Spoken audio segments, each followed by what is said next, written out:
Hi, and welcome to Money and Margaritas. I'm Chris. And hi, I'm Jenny. If you're new to our channel, we are all about inspiring financial independence so that we all have the time to focus on what matters and design a life we love. So we will be covering all sorts of topics, including real estate investing, margarita recipes, how to save money, how to create cash flow, and so much more. We hope you join us. And of course, we want to make talking about money just a little bit more fun, hence the margaritas. Cheers. Cheers. Hello, today I'm going to talk about what I've learned on my minimalist journey so far. So first I want to talk about things that I have gotten rid of that I have not looked back, and it feels so amazing. So the things that I have gotten rid of on my minimalist journey are as follows. Number one, throw pillows. So my husband used to tease me about having throw pillows everywhere, and I just, really liked them, never really thought much about it. And that was something that when I looked around the house and I said, am I really using this? Is this bringing me happiness having this here?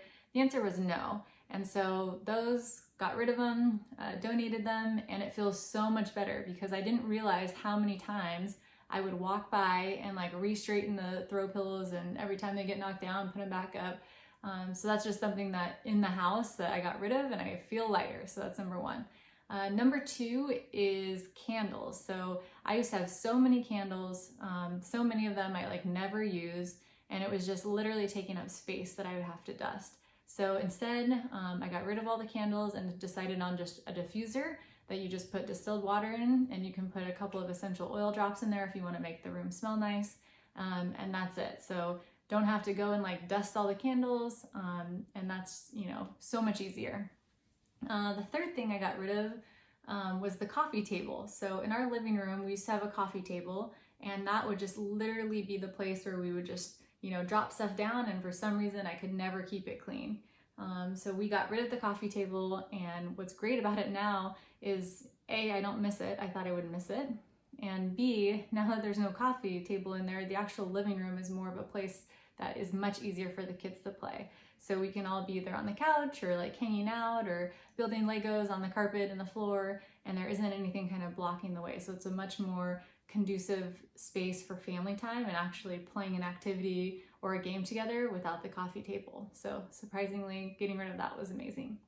The other thing that I got rid of that was just taking up space that I really didn't need was all these DVDs. So when you think about how we watch and consume content today, it's all on our phones or via subscriptions to Roku or Disney Plus, etc. And so we weren't really ever pulling out a DVD and putting a DVD in the DVD player. So getting rid of those felt really nice too, just donating them and getting them out of our hair. So that's one less thing that was mentally there that I had to clean or manage or even ever think about.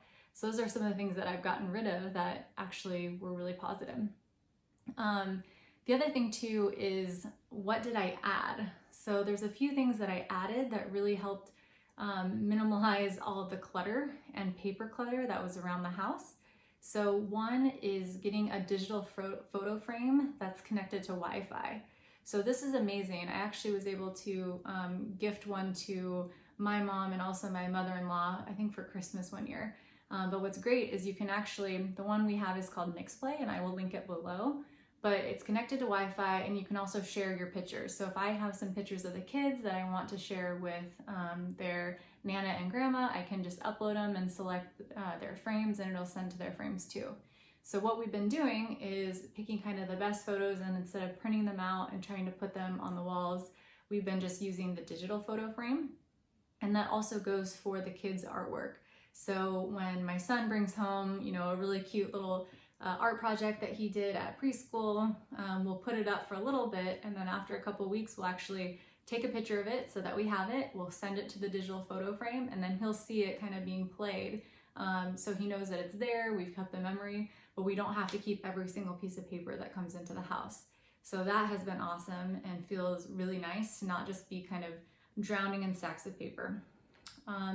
The other thing that I added, and this was a tip actually from Dawn from the Minimal Mom, and that was really organizing the kids' toys into one confined space and really just being mindful so that the kids don't feel overwhelmed with a bunch of stuff, and so they really can still be creative, but have their favorite toys easily accessible. And so what we did was we bought one of those cube organizers and basically have a certain number of cubes for my son and a certain number of cubes for my daughter. And they basically always know where their toys are at. They can easily pull them out. It takes less than 5 minutes to put everything away. And it's just really nice because we can find stuff fast and get to playing, but also clean up when we need to clean up. So those are kind of the two things that we've added that have been really nice. And then as far as the only other thing I would say about minimalism is really just being conscious of where you go and bringing stuff in the door. So even though I've taken a stand and said I want to be more of a minimalist, it's so hard to not, find yourself bringing stuff back and bringing it into the house. So an example I have is I go to conferences a lot from my work, and a lot of times they give away, free little goodie bags where they have, different vendors branded mints or pens, etc. And finally, I decided that, I'm not going to take any more of those home, because as soon as they come home, it just, piles up more. Like, I really don't need to have 1,000 pins or, more than one, tin of mints. And so just being really cognizant of all the items that are like coming into the house is something that is really helpful to me. But I think, I still have a lot of work to do on that as well. So anyway, so those are a few thoughts so far of kind of what I've gotten rid of so far, what I've added, and where I'm trying to kind of limit more stuff coming in. So anyways, have a great day. Thank you for joining us.